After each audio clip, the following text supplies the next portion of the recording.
I'm Gabriel Morency for Sports Interaction, and as you can see, I am kicking it in Las Vegas, Nevada. Well, actually, you can't see that I'm kicking it in Las Vegas, Nevada, but trust me, I am. And you know what else I'm going to be doing? I'm also going to be kicking it with Martin Kampann with the Friday night on FX UFC card, man. If you think that there's a UFC card every week, well, there actually is. And in fact, we got a couple of mixed martial arts cards to take a look at this weekend. For me, it's kind of the calm before the storm.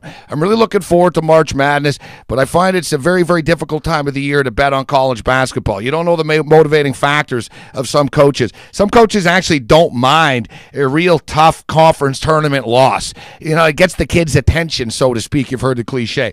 And at other times, you get underachieving clubs that come out of nowhere and actually go on a tear and get into the tournament and sometimes do real damage. I'm going back a ways, all the way back to 1989, but I'm a Michigan Wolverine fan. And you know, the Michigan Wolverines won the national championship in 1989. They barely made the tournament. But they got hot at the right time. Glenn Rice set a tournament record, tore it apart, and got drafted by the Miami Heat, and the rest was history, right?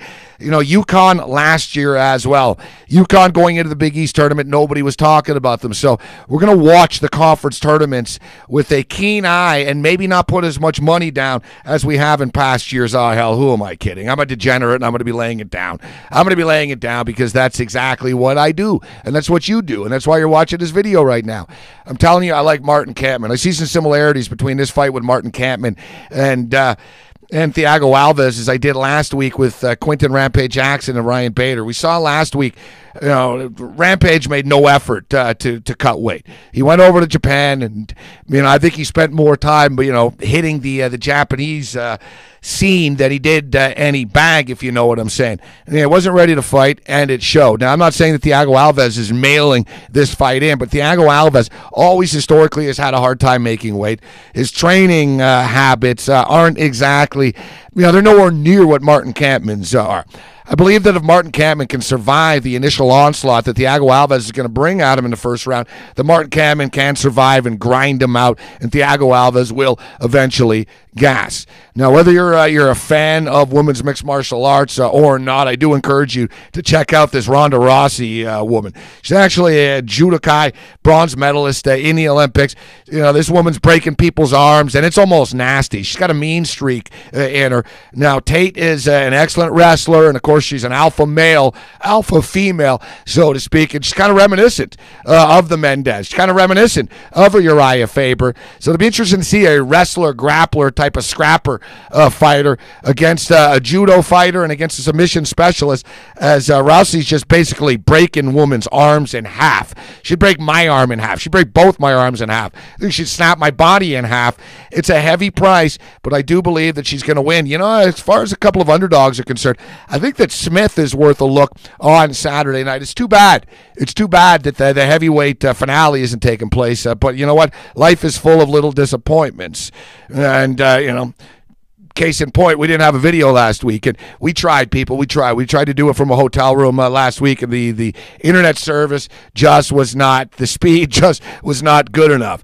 And, you know, we had a lot of personal issues and family matters to deal with last week, and I want to thank SIA for the kind words, and a lot of SIA players for their kind words in a very difficult time last week. But we're back, and unfortunately, so is the ego of LeBron James. You know, LeBron James kind of flown under the radar this year. He hasn't quite been as annoying as he normally is. And you notice even people like me that hate the Heat, you know, are saying the Heat are going to win and look how good basketball they play. Yet then, you know, LeBron says something stupid. And I never thought that LeBron James would have something in common with a white Mormon dude, but he does. LeBron James and Mitt Romney are the same. Well, they're one and the same. And, you know, they're one and the same. Think about this. That's right. LeBron James and Mitt Romney are the exact same. They're both ultra rich. They both want to be liked, but aren't. And then every time they open, up their mouths, they say something ridiculously stupid. You know, Mitt Romney talking about how his wife's got a couple of Cadillacs. And, you know, about, he's not really a NASCAR fan, but he's friends with, a couple of owners. And this is what we're talking about. LeBron James says, if I go back to Cleveland, maybe if I go back to Cleveland. You're not going back to Cleveland, and everybody knows it. You're not going back to Cleveland, and everybody knows it. So now, I'd participate in a slam dunk competition if you put $1 million on the table. Just shut up, dude. You're a great basketball player. Just shut up.